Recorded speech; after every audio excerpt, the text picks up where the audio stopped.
வணக்கம். என் தமிழ்நாடு செய்திகளை வழங்குவதற்காக நான் ராஜலட்சுமி கார்த்திக்.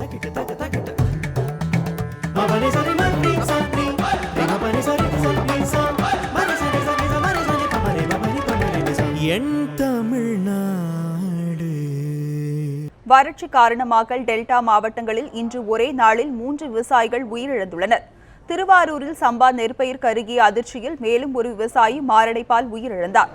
திருவாரூர் மாவட்டம் வடுகக்குடி மேலத்தெருவை சேர்ந்த வெங்கடாச்சலம் தனக்கு சொந்தமான 7 ஏக்கர் நிலத்தில் சம்பா நெல் பயிரிட்டிருந்தார். இந்நிலையில் நெற்பயிருக்கு போதிய தண்ணீர் இல்லாதால் கவலையில் இருந்த விவசாயி வெங்கடாச்சலம் வங்கியில் பெற்ற கடனை திரும்ப செலுத்த முடியாததால் மன உளைச்சலில் இருந்தார். அடிக்கடி வயலுக்கு சென்று கருகி வரும் பயிர்களை கண்டு வேதனையடைந்த அவர் இன்று மன அழுத்தம் காரணமாக மாரடைப்பால் உயிரிழந்துள்ளார். வெங்கடாச்சலம் உயிரிழப்பு குறித்து குடவாசல் காவல்துறையினர் விசாரித்து வருகின்றனர். சம்பா நெல் பயிர் பாதிப்பு காரணமாக திருவாரூர் மாவட்டத்தில் மட்டும் இதுவரை 11 விவசாயிகள் உயிரிழந்தது குறிப்பிடத்தக்கது. நேற்று சாயந்தரமாக வயலுக்கு போயிட்டு வந்தவங்க ஒரு மன உளைச்சலாகவே இருந்தாங்க. பயிரெலாம் கருகி போயிடுச்சு, எப்படி கடன் அடைக்க போகிறோமோ அப்படின்னு ஒரு மன வருத்தத்திலே மன உளைச்சலே இருந்தாங்க. நைட்டு வந்து நெஞ்சு வலிக்குதுனாங்க, ஹாஸ்பிட்டலுக்கு கொண்டு போனாங்க. ஹாஸ்பிட்டலுக்கு கொண்டு போனால் கொண்டு போகிற வழியிலேயே உயிர் பிரிஞ்சிச்சு.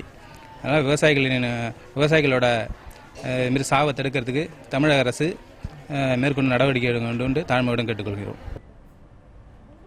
தூத்துக்குடி மாவட்டத்தில் விவசாயம் பொய்த்ததால் மன உளைச்சலில் விவசாயி ஒருவர் விஷமருந்தி தற்கொலை செய்து கொண்டுள்ளார். விளாத்திக்குளம் அருகே உள்ள கம்பத்துப்பட்டியை சேர்ந்த விவசாயி பவுன்ராஜ் தன்னுடைய 15 ஏக்கர் நிலத்தில் மக்காச்சோளம் மற்றும் மிளகாய் பயிர் செய்திருந்தார். பருவமழை பொய்த்ததால் விவசாயத்திற்கு போதிய நீரின்றி பயிர்கள் கருகியது. இதனால் மன உளைச்சல் அடைந்த விவசாயி பவுன்ராஜ் பயிர்களுக்கு தெளிக்க பயன்படுத்தும் பூச்சிக்கொல்லி மருந்தை அருந்தி தற்கொலை செய்து கொண்டுள்ளார். விவசாயியின் சடலத்தை மீட்ட உறவினர்கள் விளாத்திக்குளம் அரசு மருத்துவமனைக்கு கொண்டு சென்றனர். இது தொடர்பாக வழக்கு பதிவு செய்த போலீசார் விசாரணை நடத்தி வருகின்றனர்.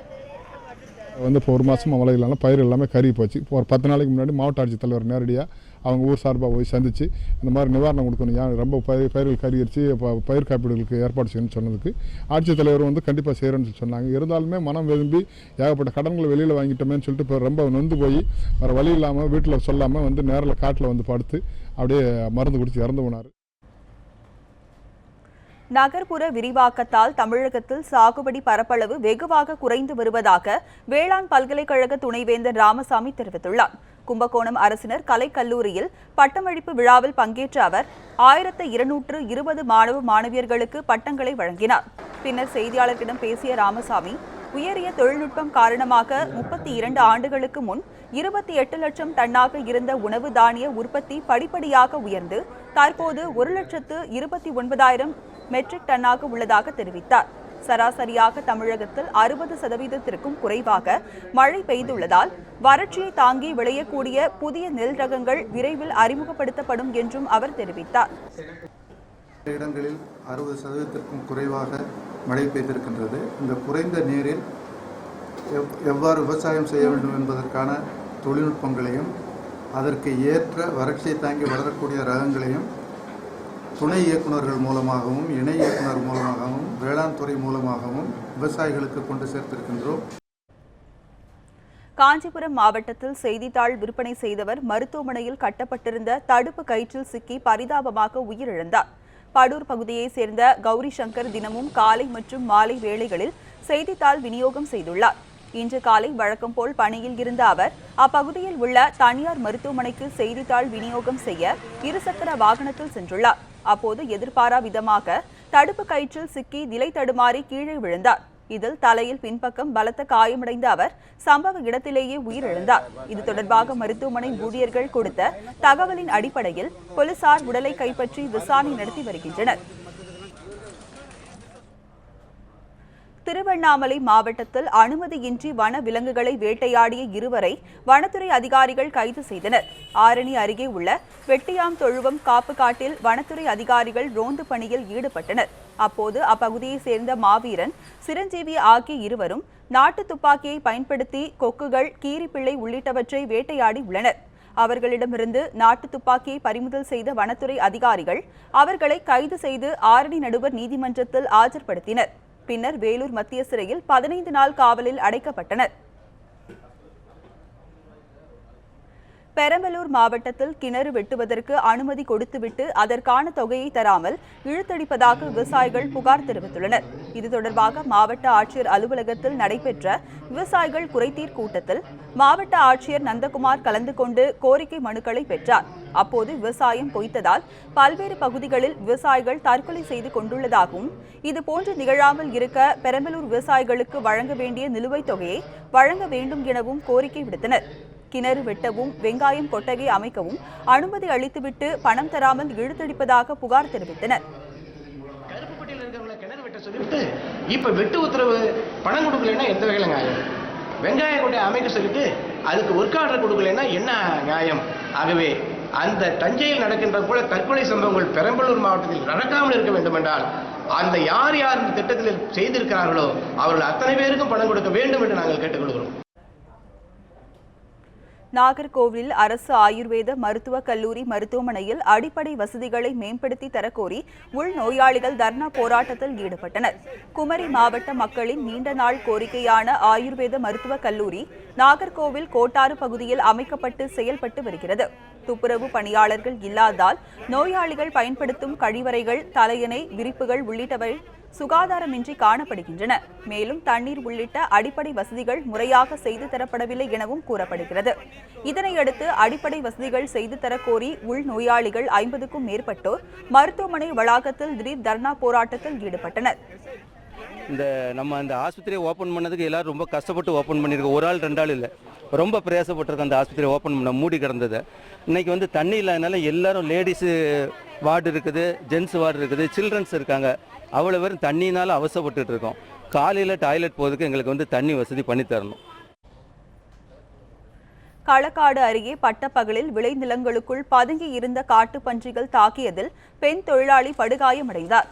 மலைப்பகுதியில் மழையின்றி வறட்சி ஏற்பட்டுள்ளதாலும் கடும் பனிப்பொழிவால் குளிர் நிலவுவதாலும் தற்போது வனவிலங்குகளின் அட்டகாசம் அதிகரித்து வருகிறது. இன்று காலை 9 மணியளவில் அகலிகை சாஸ்தா கோவில் மலையடி வாரத்தில் உள்ள ராஜலட்சுமி என்பவருக்கு சொந்தமான விளைநிலத்தில் பெண் தொழிலாளர்கள் வாழைகளுக்கு களை எடுக்கும் பணியில் ஈடுபட்டிருந்தனர். அப்போது அங்கு பதுங்கியிருந்த 6 காட்டுப்பன்றிகள் திடீரென பெண்களை நோக்கி ஓடி வந்தது. இதை பார்த்த பெண்கள் ஓட்டம் பிடித்தனர். இருப்பினும் பன்றிகள் துரத்தி சென்று வசந்தா என்பவரை தாக்கியது. இதில் அவருக்கு முதுகு, இடது காலில் பலத்த காயம் ஏற்பட்டு மயங்கி விழுந்தார். உடனடியாக தொழிலாளர்கள் அவரை மீட்டு களக்காடு அரசு மருத்துவமனைக்கு அனுமதித்தனர்.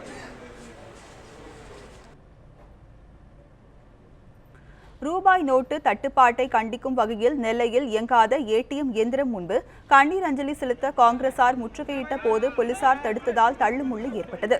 திருநெல்வேலியில் சந்திப்பில் உள்ள இந்தியன் ஓவர்சீஸ் ஏடிஎம் கடந்த 2 மாதங்களாக இயங்காத நிலையில் இருப்பதாக கூறி நெல்லை மாவட்ட காங்கிரஸ் சார்பில் ஏடிஎம் முன்பு மெழுகுவர்த்தி ஏந்தி மாலை அணிவித்து கண்ணீர் அஞ்சலி செலுத்தினர். தொடர்ந்து ஏடிஎம் வாசலில் முற்றுகையிட்டு மத்திய அரசுக்கு எதிராக கோஷங்களை எழுப்பினர்.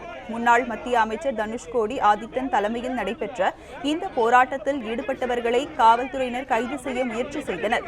இதனை கண்டித்து காங்கிரஸ் நிர்வாகிகள் சாலையில் தர்ணா போராட்டத்தில் ஈடுபட்டனர். இதனால் காவல்துறையினருக்கும் போராட்டக்காரர்களுக்கும் இடையே வாக்குவாதம் ஏற்பட்டது. சாலையில் அமர்ந்திருந்த காங்கிரஸ் நிர்வாகிகளை குண்டுகட்டாக தூக்கி காவல்துறையினர் கைது செய்து சென்றனர். இதனால் அப்பகுதியில் பெரும் பரபரப்பு ஏற்பட்டது. இப்படிப்பட்ட ஒரு பொருளாதார சீரழிவை ஏற்படுத்திய மோடி அரசை கண்டித்து இந்தியா முழுமையும் காங்கிரஸ் பேரியக்கம் மக்களை திரட்டி இந்த ஆர்ப்பாட்டம் நடத்தி கொண்டிருக்கிறது. அதன் விளைவாகத்தான் இங்கே நெல்லை மாநகர மாவட்ட காங்கிரஸ் சார்பாக மாநகர மாவட்ட காங்கிரஸ் தலைவர் ராம்நாத் தலைமையிலே இந்த போராட்டத்தை இங்கே நாங்கள் நடத்தி கொண்டிருக்கிறோம். பழைய ரூபாய் நோட்டுகளை வங்கியில் டெபாசிட் செய்வதற்கு கடைசி நாளான இன்று நெல்லையில் வங்கிகள் முன்பு நீண்ட வரிசையில் காத்திருந்து மக்கள் பழைய நோட்டுகளை டெபாசிட் செய்தனர். ரூபாய் மாற்றம் குறித்து பிரதமர் அறிவித்து 50 நாட்கள் கடந்த பின்னரும் ரூபாய் நோட்டு தட்டுப்பாடு இன்னும் நீங்கவில்லை என்றும் இதனால் தாங்கள் பெரும் அவதியடைந்து வருவதாகவும் பொதுமக்கள் புகார் தெரிவித்தனர். நெல்லை மாவட்டத்தில் 50% மேற்பட்ட ஏடிஎம்கள் இன்னும் இயல்பு நிலைக்கு திரும்பாததால் பணம் எடுப்பதற்கு பொதுமக்கள் மிகுந்த சிரமத்தை சந்தித்து வருகின்றனர். வங்கிகளுக்கு போதிய ரூபாய் நோட்டுகள் வராததால் இந்த பிரச்சினை நீங்க இன்னும் சில நாட்கள் ஆகும் என வங்கி ஊழியர் சம்மேளனத்தினர் தெரிவித்தனர். இனி வரும் காலங்களிலே ஒரு வங்கி கிளைக்கு எவ்வளவு பணம் தேவைப்படும் என்பது ரிசர்வ் வங்கிக்கு தெரியும். ஒவ்வொரு வங்கி கிளையிலிருந்து இண்டென்ட் அனுப்புகிறோம். அந்த பணத்தை முழுமையாக ரிசர்வ் வங்கி தந்துவிட்டால் மக்களுக்கு எந்தவித பிரச்சனையும் இருக்காது. அனைத்து ஏடிஎம்களும் முழுமையாக இயங்கிவிட்டால் மக்கள் எந்த பிரச்சனையும் சந்திக்க மாட்டார்கள். பழைய ரூபாய் நோட்டுகளுக்கு தடை விதித்து 50 நாட்கள் ஆகியும் சீரான பணப்புழக்கம் ஏற்படாததை கண்டித்து தமிழ்நாடு வணிகர் சங்க பேரவையின் சார்பில் சென்னையில் கடைகளில் கருப்பு கொடி ஏற்றும் போராட்டம் நடந்தது. சென்னை பெரம்பலூரில் வணிகர் சங்க பேரவையின் தலைவர் வெள்ளையன் கருப்பு கொடி ஏற்றி போராட்டத்தை தொடங்கி வைத்தார். பின்னர் செய்தியாளர்களிடம் பேசிய அவர், ஊழல் ஒழிப்புக்காக பழைய ரூபாய் நோட்டுக்கு தடை விதிக்கப்பட்டது மோடியின் நாடகம் என்றும் 1991ஆம் ஆண்டு நடந்த உலக வர்த்தக ஒப்பந்தத்திற்கு பின் பொதுத்துறைகளில் வெளிநாட்டு நிறுவன ஆதிக்கம் அதிகரித்து விட்டதாகவும் குற்றம் சாட்டினார். மோடி முதல்ல சொன்னார் கருப்பு போனா அது இதுன்னாரு. இப்போ என்ன சொல்லிட்டு இருக்காரு, எல்லாம் கார்டுக்கு மாறுங்க, கார்டு கலாச்சாரத்தை கொண்டு வாங்க அப்படிங்கிறார். இப்போ தான் அவருடைய வேஷம் கலைஞ்சிருக்கு. அதனால் இது முழுக்க முழுக்க வெளிநாட்டுக்கு உதவுகிற வஞ்சக திட்டம். நம்ம நாட்டுக்கு செய்கிற துரோகம். உள்நாட்டு சில்லறை வணிகத்தை எப்போ நம்ம இழந்தோமோ, வெளிநாட்டுக்காரன் சில்லறை வணிகத்தில் எப்போ உள்ளே நுழைஞ்சானோ அன்னைக்கே நம்ம நாட்டு சுதந்திரம் போச்சு. பண தட்டுப்பாட்டை தீர்க்க போர்க்கால நடவடிக்கை எடுக்க கோரி கோயம்புத்தூரில் ஏஐடியூசி சார்பில் அடையாள உண்ணாவிரத போராட்டம் நடைபெற்றது. வடகோவை பவர் ஹவுஸ் முன் நடந்த போராட்டத்தில் புதிய ரூபாய் நோட்டுகள் தட்டுப்பாடு இல்லாமல் கிடைக்கும் வரை பழைய 500, 1000 ரூபாய் நோட்டுகள் செல்லுபடியாகும் என அறிவிக்க வேண்டும், பண தட்டுப்பாட்டை தீர்க்க போர்க்கால நடவடிக்கை எடுக்க வேண்டும் என்பன உள்ளிட்ட கோரிக்கைகளை வலியுறுத்தி முழக்கங்களை எழுப்பினர். பாஸ்போர்ட் விண்ணப்பதாரர்களுக்கான காவல்துறை விசாரணைக்கு சிறப்பு செல்போன் அப்ளிகேஷன் அறிமுகப்படுத்தப்படும் என்று சென்னையில் மண்டல பாஸ்போர்ட் அதிகாரி அசோக் பாபுசென் தெரிவித்தார். இது தொடர்பாக செய்தியாளர்களை சந்தித்த அவர், பாஸ்போர்ட் பெற 1989ஆம் ஆண்டு ஜனவரி 26ஆம் தேதிக்கு பின் பிறந்தவர்களுக்கு அசல் பிறப்பு சான்றிதழ் கட்டாயமாக இருந்தது என்றும் தற்போது இந்த விதிமுறை தளர்த்தப்பட்டுள்ளதாகவும் தெரிவித்தார். இனி பிறப்பு தேதி கொண்ட ஆதார் அட்டை, பான் கார்டு, வாக்காளர் அடையாள அட்டை ஆகியவற்றை சமர்ப்பித்தால் போதும் என கூறினார். சென்னையில் வர்தா புயல் அன்று பாஸ்போர்ட் பெற விண்ணப்பித்தவர்கள் எப்போது வேண்டுமானாலும் பாஸ்போர்ட் அலுவலகம் வரலாம் என்று தெரிவித்த அசோக், சென்னை மாநகரை பொறுத்தவரை பாஸ்போர்ட் விண்ணப்பித்தவர்களுக்கு 1 வாரத்திற்குள் காவல்துறை விசாரணையை முடிக்க அறிவுறுத்தப்பட்டுள்ளது என்றார். எல்லாருக்கும் வாக்கின் மாதிரி கொடுத்துட்டோம், அதாவது அப்பாயின்மெண்ட் இல்லாமே வரலாம். அந்த ஒரு காரணம் மட்டும் தான் சொன்னோம். நாங்கள் டேட் பார்த்துட்டே எல்லாத்துக்கும் ப்ராசஸ் பண்ணிட்டோம். ஆனால் இன்னும் கொஞ்சம் பேர் இருக்காங்க, அவங்க அப்பாயின்மெண்ட் வாங்கிட்டு இன்னும் வரல. ஸோ அவங்க எப்போ வேணால் வரலாம், அதாவது நெக்ஸ்ட் 1 இயர்க்குள்ளே எப்போ வேணால் வரலாம். ஜஸ்ட் ஒன்லி த ரீசன், அது காரணம் மட்டும் சொன்னால் போதும். அன்றைக்கி வர முடியாமல் இருந்தனால நாங்கள் ப்ராசஸ் பண்ண முடியல, அது மட்டும் சொன்னாலே போதும். 12th டிசம்பர் அப்பாயின்மெண்ட் வச்சுருக்கிறவங்க எப்போ வந்தாலும் பாஸ்போர்ட் அப்ளிகேஷன் ப்ராசஸ் செய்யப்படும். தமிழக காவல்துறையில் 9 டிஐஜிகளுக்கு ஐஜியாக பதவி உயர்வு அளிக்கப்பட்டுள்ளது. இதற்கான உத்தரவினை தமிழக அரசு வெளியிட்டுள்ளது. தினகரன், அவி பிரகாஷ், வித்யா ஜெயந்த் குல்கர்னி, அருண், கல்பனா நாயக் உள்ளிட்ட 9 டிஐஜிகள் ஐஜியாக பதவி உயர்வு பெற்றுள்ளனர். மேலும் 2 உதவி காவல் கண்காணிப்பாளர்கள் எஸ்பியாக பதவி உயர்வு பெற்றுள்ளனர். அதோடு 4 ஐஜிகளுக்கு ஏடிஜிபியாக பதவி உயர்வு அளிக்கப்பட்டுள்ளது.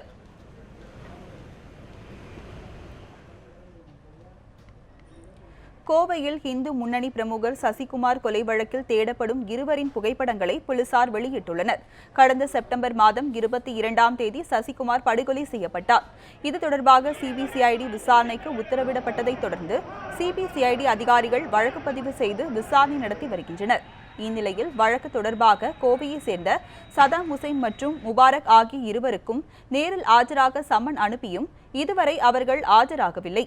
இதனையடுத்து இருவரின் புகைப்படங்களுடன் கோவை குற்றப்பிரிவு புலனாய்வுத்துறை அறிவிப்பு வெளியிட்டுள்ளது. மேலும் பொதுமக்களும் இதுகுறித்த தகவலை தெரிவிக்கலாம் எனவும் சிபிசிஐடி அதிகாரிகள் தெரிவித்துள்ளனர்.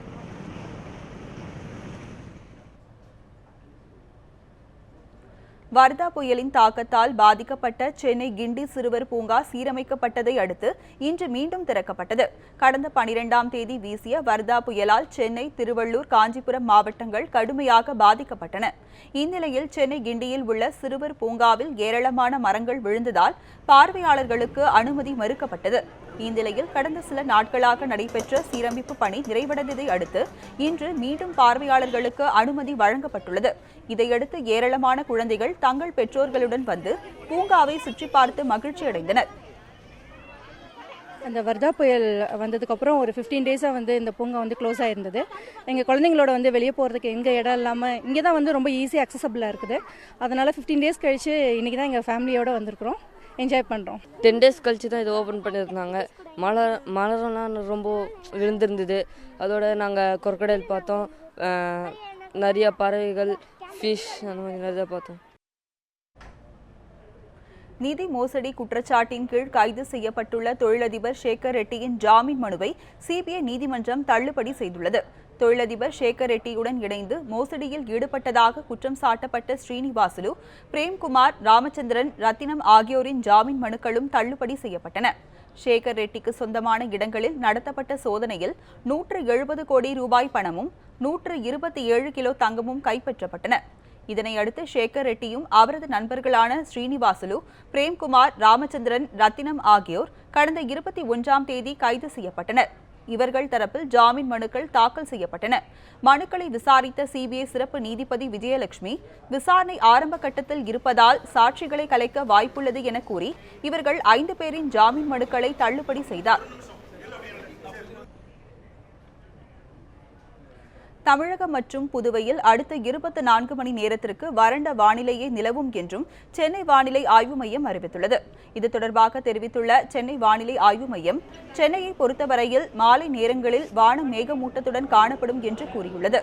சென்னையில் அதிகபட்சமாக 30 டிகிரி செல்சியஸ் வெப்பநிலையும் குறைந்தபட்சமாக 22 டிகிரி செல்சியஸும் பதிவாகும் என்றும் வானிலை மையம் தெரிவித்துள்ளது.